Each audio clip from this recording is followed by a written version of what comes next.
Ini kalau begini caranya, tahu nggak? Inilah video amatir yang viral di media sosial memperlihatkan puluhan calon penumpang pesawat Sriwijaya Air 581 tujuan Makassar, Jakarta protes dan marah di Bandara Internasional Sultan Hasanuddin pada 15 Februari 2025 kemarin.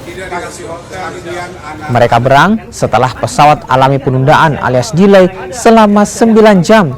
Mereka semakin kesal lantaran pihak maskapai tak memberikan fasilitas penginapan hingga mereka terlantar di bandara. Para penumpang ini seharusnya berangkat pada Jumat malam pukul 22.40 waktu Indonesia bagian tengah. Namun pihak maskapai membatalkan penerbangan dan baru mengalihkan penumpang ke jadwal berikutnya pada Sabtu pagi pukul 7.45 waktu Indonesia bagian tengah. Video viral yang tersebar memang benar terjadi di Bandara Sultan Hasanuddin Makassar.